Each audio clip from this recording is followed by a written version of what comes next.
Hey, welcome back to another video, and today we're going to talk about why I'm kind of disappointed with season 3, even though I absolutely love it still, but there's just some few parts that I really want to change, or just one big one.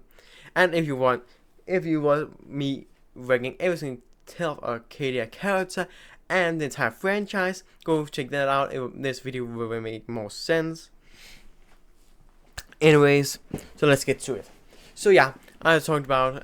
But if you don't want to watch those 2 videos, let me quick recap.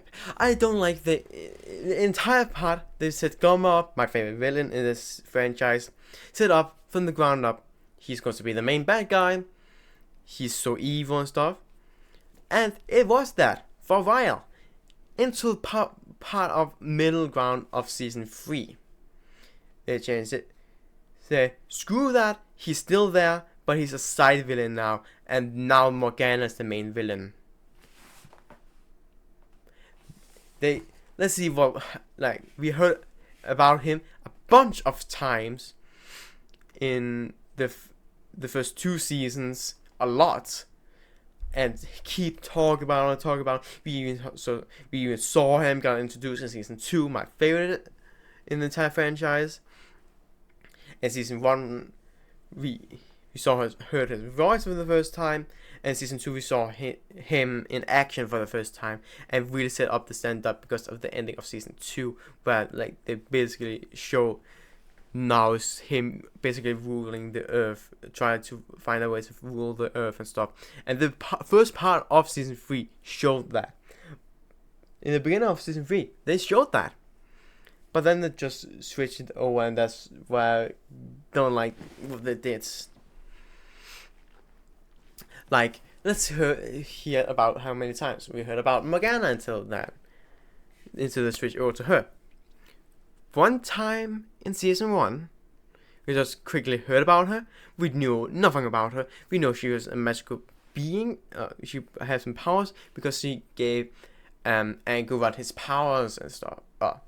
He's more stronger than ever, but she made him his soldier. That's what we knew.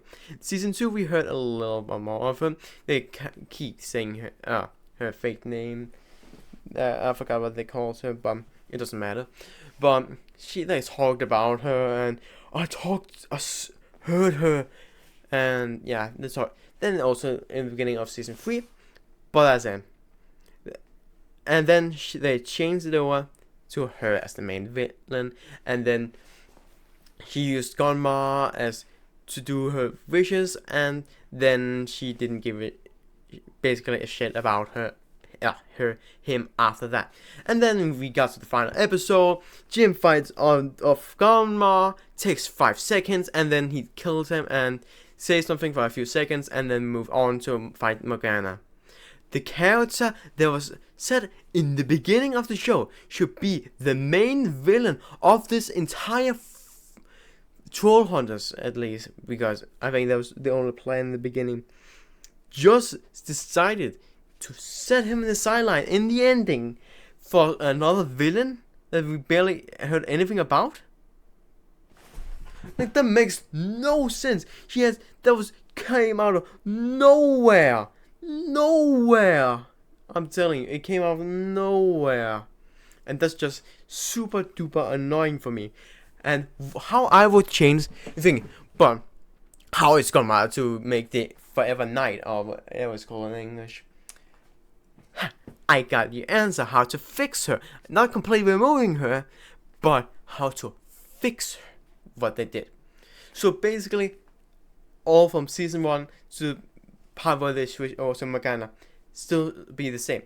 They still have to focus on her so we know her character.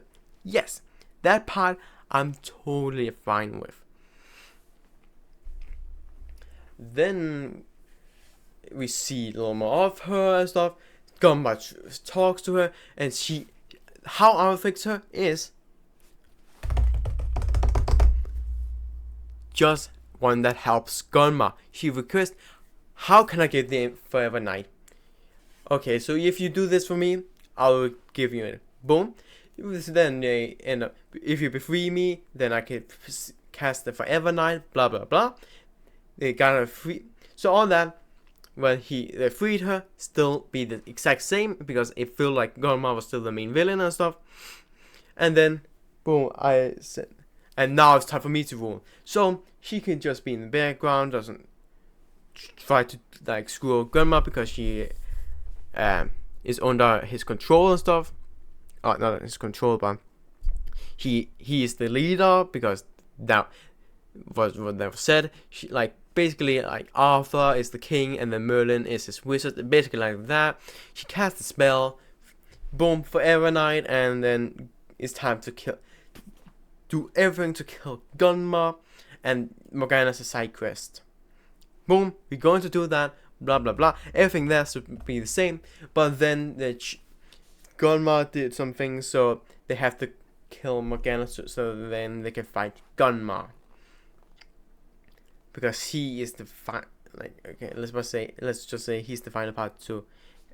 So we can, I don't know, say that's not, I'm not thought about it that much. But then we fight. Her fight is fine, and maybe a little more gym action, because they kind of screwed him over there, in my opinion. Just for more Claire to do it.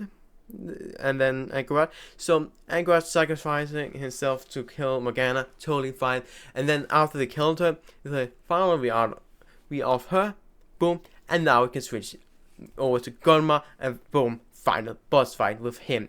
An absolute epic boss fight, and way better than they did in season 3. Like, Jin dodges his attack and killed him. I know they had an entire fight earlier, but still, that is still kind of disappointing for the main bad guy. So yeah, a really sick boss fight. And then they killed him, and boom, Merlin, he can finally do the spell, and maybe he can undo the spell, and then he's beginning to retreat, but he's still out there. So they're hunting him down or something, and then fighting, and then killing him off or something. And that's how I would change it. That's my only complaint. If they made Gunma the main villain in season 3, because he was set up for that in the beginning, if they never did do that, I would probably have this season, because there's so many moments where this should be the best season. But they screw over my boy Gunma. They cannot do that to my boy. So, if you're a Morgana fan, I'm sorry for you, but she will still be there, but she will not be the main villain, because like it's the end of Trollhunters and stuff. And yeah, Jim has still have to move away, and yeah, that's literally it. Again. So nothing much to say to you guys. Have a beautiful day, guys. Goodbye.